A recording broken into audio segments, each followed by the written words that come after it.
نحمده ونصلي ونسلم على سيدنا ومولانا محمد نبي الأمين المكين الكريم الرؤوف الرحيم. أما بعد فأعوذ بالله من الشيطان الرجيم. بسم الله الرحمن الرحيم. قال الله تبارك وتعالى في القرآن المجيد: تبارك الذي بيده الملك وهو على كل شيء قدير. صدق الله مولانا العظيم. ان الله وملائكته يصلون على النبي يا ايها الذين آمنوا صلوا عليه وسلموا تسليما. الصلاة والسلام عليك يا سيدي يا رسول الله وعلى آلك وأصحابك يا حبیب اللہ. اللہ رب العزت کی توفیق سے اور تاجدار کائنات صلی اللہ علیہ وآلہ وسلم کے نعلین پاک کے تصدق سے آج ہم سرگودہ کی اس عظیم جامع مسجد میں ماہانہ درس عرفان القرآن بسلسلہ میلاد مصطفیٰ صلی اللہ علیہ وآلہ وسلم اس درس عرفان القرآن کی عظیم روحانی اور علمی نشست میں حاضر ہیں. درس عرفان القرآن کے انعقاد پر مبارکباد پیش کرتا ہوں تحریک منہاج القرآن کے جملہ قائدین اور کارکنان کو، اور بطور خاص منہاج القرآن علماء کونسل کے جمیع مشائخ اور علماء کرام، بالخصوص جناب محترم حضرت علامہ محمد اشرف فاروقی صاحب سرپرست علماء کونسل، جناب محترم علامہ منیر حسین سیالوی صاحب ناظم منہاج القرآن علماء کونسل، جناب محترم علامہ غلام عباس انقلابی صاحب نائب صدر منہاج القرآن علماء کونسل ضلع سرگودہ،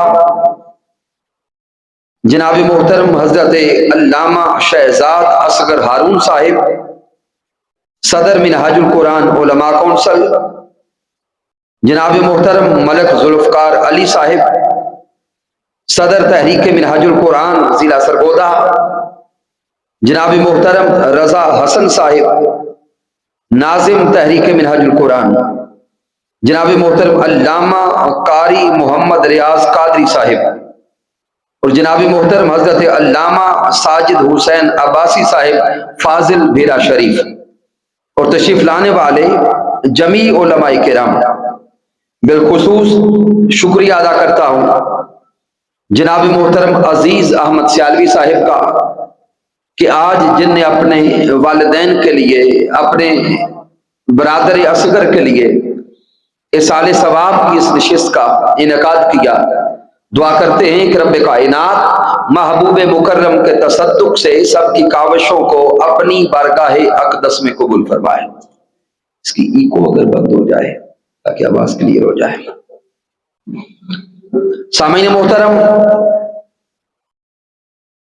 لفظ درس عرفان القرآن آیا تو شاید بعض احباب کے ذہن میں سوال پیدا ہو کہ یہ درس عرفان القرآن کیا ہے. کثیر لوگ تو جانتے ہوں گے. معزز سامعین، حضور شیخ الاسلام ڈاکٹر محمد طاہر القادری مدث اللہ علی کے احکامات پر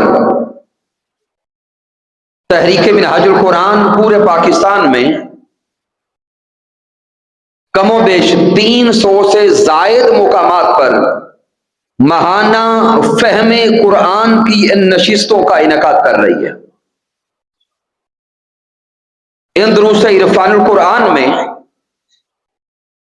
ہمارا فوکس کلام الہی ہوتا ہے، قرآن مجید فرقان حمید کا فہم، قرآن مجید فرقان حمید کا علم، اور قرآن مجید کو بنیاد بنا کر ماخذ اول سمجھتے ہوئے قرآن کے فہم کا شعور آج کے معاشرے کے ہر انسان تک پہنچانا مقصود ہے۔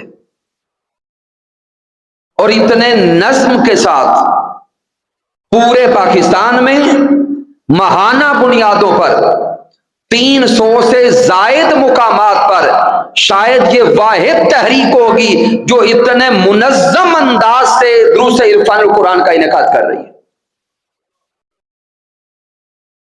جو احباب ان دروس عرفان القرآن کو سماع کرتے رہے ان کو علم ہے کہ حضور شیخ الاسلام ڈاکٹر محمد طاہر القادری مدث اللہ علیہ نے 80s کے دور سے دروس عرفان القرآن کا آغاز کیا تھا، پھر پی ٹی وی پر فہم قرآن آتے رہے۔ جب حضور شیخ الاسلام یہ پورے پاکستان میں یہاں تک کہ پوری دنیا میں دروس قرآن کا جال بچھا چکے تو فہم قرآن کی یہ تحریک، اس کو رب کائنات نے وہ مقبولیت عطا کی کہ درس عرفان القرآن کو باقاعدہ ایک شعبہ بنایا گیا۔